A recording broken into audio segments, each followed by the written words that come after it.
अस्सलामुअलैकुम everyone, welcome back to my channel. उम्मीद करती हूँ कि आप सब ठीक होंगे। आज मैं आपको बनाना बताऊँगी साबूदाने का तरीका। इसको बनाना बहुत ही आसान है और ये बहुत जल्दी तैयार भी हो जाता है। ये वाइट कलर का होता है और छोटे छोटे मोतियों की मानिंद होता है। मैंने यहाँ पर आधी प्याली के करीब साबूदाना लिया है। इसमें वाफिर मिक़दार में प्रोटीन मौजूद होता है जो हमारी सेहत के लिए बहुत मुफीद समझा जाता है। ये पट्ठों की अफजाइश और मजबूती में भी बहुत अहम किरदार अदा करता है। ये विटामिन, आयरन और कैल्शियम से भी भरपूर होता है जो हमारी हड्डियों को मजबूत बनाता है। इसलिए साबूदाना को हमें अपनी डाइट में ज़रूर शामिल करना चाहिए। मैंने यहाँ पर आधा प्याली साबूदाना लिया है। इसको मैं पानी में भिगो दूँगी। इसमें हम 1 गिलास पानी डाल के इसको भिगो कर रख देंगे 2-3 घंटे के लिए। इससे क्या होगा कि ये जल्दी गल जाएंगे और हमें पकाने में ज़्यादा टाइम नहीं लगेगा। अगर हम इसको पहले से भिगो कर नहीं रखेंगे तो हमें पकाने में 20 से 25 मिनट लग सकते हैं। इसलिए बेस्ट यही है कि हम इसको 2-3 घंटे पहले ही भिगो कर रखते हैं। इसलिए बाद में ये बहुत सिंपल तरीके से और जल्दी बन जाएगा। मैंने इसको पहले ही भिगो कर रख दिया था और साफ़ पानी से अच्छी तरह से धो भी लिया है। आप देख सकते हैं कि ये बिल्कुल साफ़ हो गया है।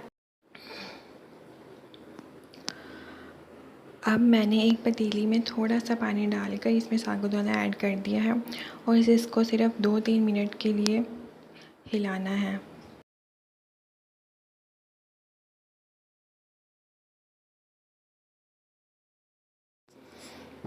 अब मैं इसमें 1 गिलास के करीब दूध ऐड कर दूंगी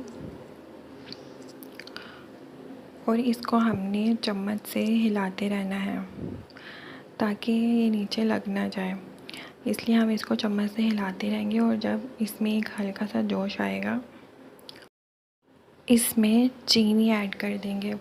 यहाँ पर मैं आधी प्याली चीनी ऐड कर रही हूँ।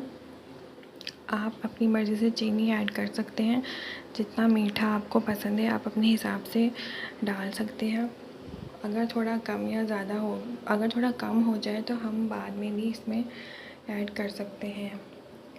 अब चीनी ऐड करने के बाद हम इसको अच्छी तरह से मिक्स करेंगे और चम्मच से हिलाते रहेंगे। हमें सिर्फ 5 मिनट तक इस तरह से करना है क्योंकि ये जल्दी ही इसमें एक जोश आएगा और ये फ़ौरन से गल जाएगा। आप देख सकते हैं कि ये इसका कलर काफ़ी चेंज हो गया है पहले से और तकरीबन ये बिल्कुल गल भी चुका है। हमने सिर्फ 2-3 मिनट चम्मच से और हिलाना है। आप देख सकते हैं कि ये अब मुकम्मल तैयार हो चुका है। अब मैं फ्लेम ऑफ कर दूंगी और इसको एक बाउल में ट्रांसफ़र कर आपको दिखाती हूँ। ये देखिए मैंने इसको एक बाउल में निकाल लिया है। इसको आप ज़रूर ट्राई कीजिएगा और मुझे कमेंट में बताइएगा कि आपको ये रेसिपी कैसी लगी। अगर आपको आज की मेरी ये रेसिपी अच्छी लगी है तो मेरे चैनल को सब्सक्राइब कर दें और मेरी वीडियो को लाइक कर दें और ज़्यादा से ज़्यादा शेयर भी करें और बेल आइकन को ज़रूर क्लिक कर दें ताकि मेरी हर नई आने वाली वीडियो का नोटिफिकेशन आप तक पहुंच सके। इंशाल्लाह आपसे नेक्स्ट वीडियो में फिर मुलाकात होगी। तब तक के लिए अल्लाह हाफिज़।